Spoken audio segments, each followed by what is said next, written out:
Hey guys, my name is Lena and welcome to another video.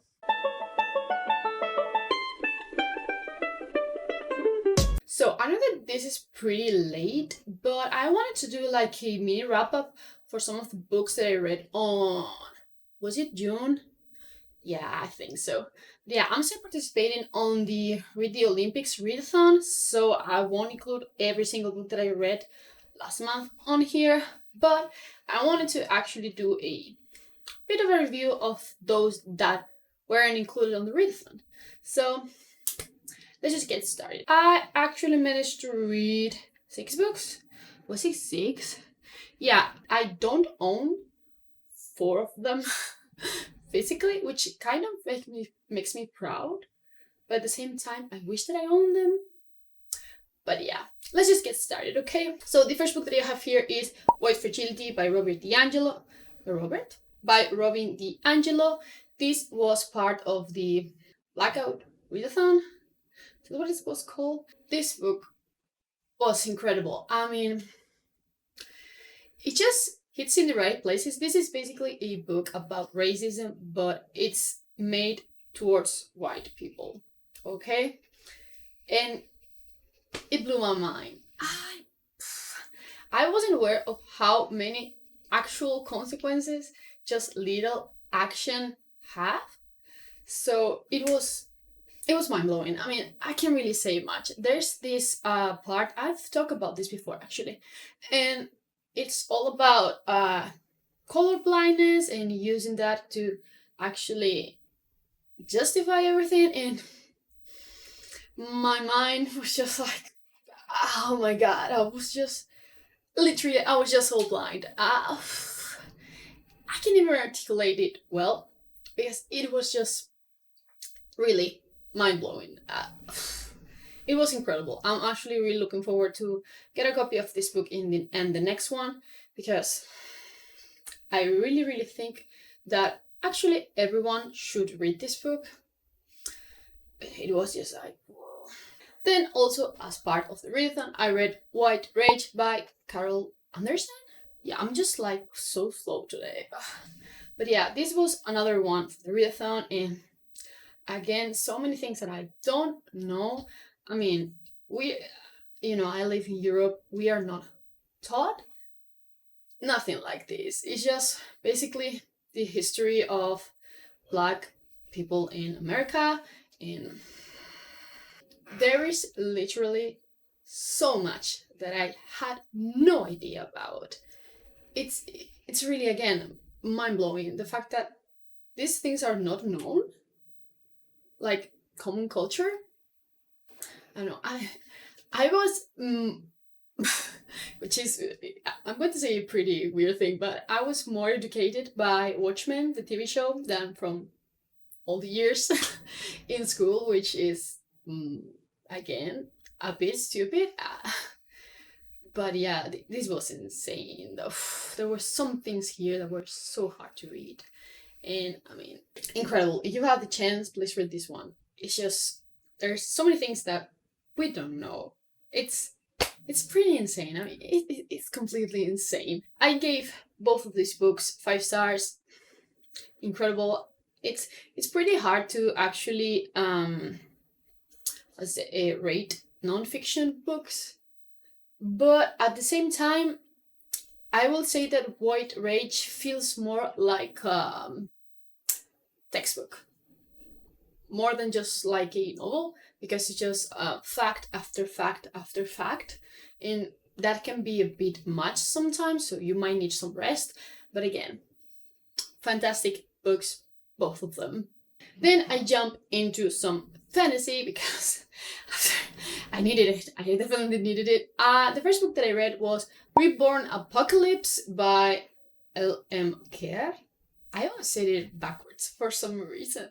But yeah, this is a lead RPG, and I loved it.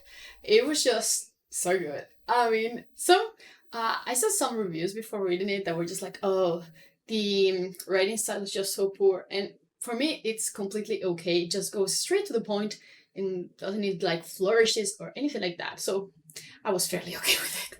But the overall story is just super interesting. I have to say that it reminded me a bit of Sword Art Online. I don't know why, maybe because of the kind of, not media, but the way it's told, you know. What happens in this book is that we start up by the end and humanity lost this battle against the evil guys, and then this guy asks for a wish and it's granted, and he comes back to the world a couple of days before they are all actually kidnapped and brought to this new world where they have to fight. So the whole idea is, I mean, it's been done before, but it was done great. So yeah, I actually really enjoyed the main character. He was just like, okay, I remember that they were these dudes here that were killing people, so I'm going to kill them. So they won't be able to kill other people. Because this world is divided by levels? Was it in the 7th level, the battle?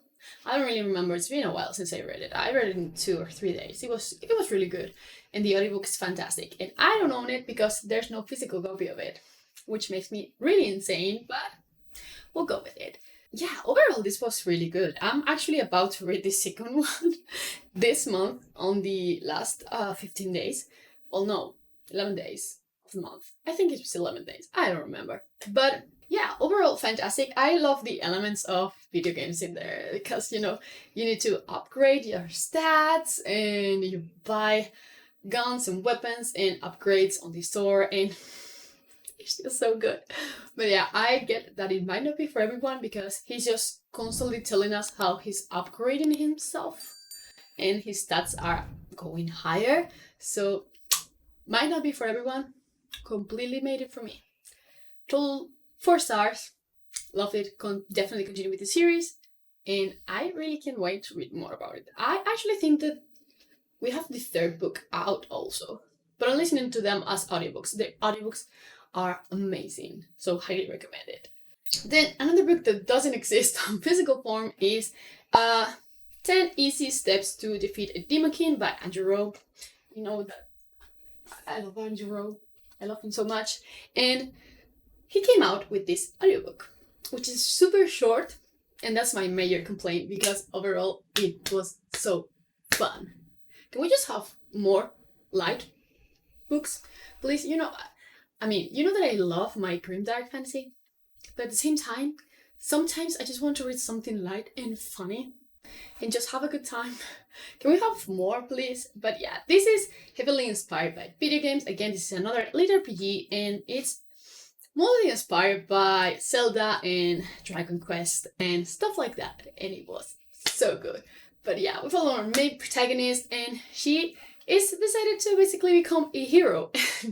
She actually unlocks this ability that is inventory. She's able to get on her inventory lots of stuff, and it's just really fun. I mean, there are so many like Easter eggs from other things. Like one of her companions is just like, oh, you need to wear green because the heroes wear green, and you need to play the harmonica. And it was so good. I loved it. I gave it also 4 stars. I would be totally up to continue with this series, but for what I read on Andrew Rowe's blog, it's not going to happen soon because he's going to finish the 3rd book in the Arcane Ascension first, and then we'll learn some weapons. So it's going to take a long time, but again, super fun. I loved it so much. Then I have here The Dreaming Boy by Peter F. Hamilton. I read this as a part of the, I believe, tag that I recorded a couple of weeks ago, maybe even a month ago. Who knows? Time. I'm pretty meh about this. I don't even remember what I gave it. It was more like a 3.5. Again, world fantastic. Peter F. Hamilton has a way to make worlds amazing. He just spends so much time building that sometimes he loses the plot a bit. And I think that was what happened with this. I mean, I read the whole thing. It's 600 pages, and I swear I'm not even sure of what happened. I don't know, perhaps I wasn't really in the right mindset for it, and I'll probably have to reread it if I really want to continue with the series, because I do want to continue because I'm so in love with the Commonwealth saga that I do want to keep reading this. And I mean, please, if you want to read this, read the previous duology first, because there are so many Easter eggs in here and some of the characters, and that was great. But I don't know, overall the plot didn't grip me as the first duology. I don't know what it was, although I'm in love with these spines and they all look so nice together. I would probably give this series, I think it's a trilogy, another chance by reading the second book. But overall, it was pretty meh. But yeah, basically in this book, we follow a group of characters.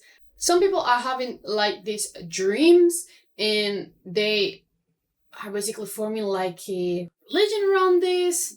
They are looking for this utopia. I don't know, it's a really weird book to explain, but I felt like not really much happened on here. I don't know, I'm feeling really conflicted about it. I want to read more sci-fi by this author, but I might try first this book. Wait a minute. I might try The Reality Dysfunction first, which is a gigantic book. But it's 1,000, right? 1,200 pages. Well, fun. But yeah, I might actually jump into this series and see what happens, because I think that it's going to be more like my cup of tea. I will definitely continue with Period of Hamilton. I will give this series another chance, but pretty meh. 3.5 out of 5 stars. Then the last book that I read was The City We Became by N.K. Jemisin. I won't go into much depth with this because I have like its own review coming out fairly soon. Fairly soon. But this was really good. I think that this is probably my favorite book by her. I have read the 5th season. I tried to read the Dreamblood duology, but I wasn't pretty meh with the first book. I also tried to read the Inheritance trilogy, but it was really confusing. So yeah, I've been having like a bit of a hard time with this author, but this book is more of a urban fantasy and leaning more towards the sci-fi elements, and that really made it for me. I enjoyed it so much. The characters are hilarious. I mean, Bronca, it's everything. But yeah, overall, I give this one 4.5 out of 5 stars. Definitely my favorite by her so far. I also need to continue with the Broken Earth series. Is it the Broken Earth? We'll continue. I wish that we had more from this. But yeah, I think it's a standalone. I don't think there's going to be a sequel. At least for how it ended. But yeah, overall, it was really good. But yeah, those were all the 6 books that I read, aside from my already planned TBR. But for the Olympics, but I'm seeing it, and I still have to read so many books to actually fulfill all the categories that I have posted. But yeah, I won't upload a TBR because I already told you what I'm going to read for the first 20 days of this month. So I won't do that, but I will do like probably a separate wrap up for the books that I read on the last days of the month. But yeah, that's going to be all for today. I really hope that you enjoyed it, and I will see you in the next one. Bye!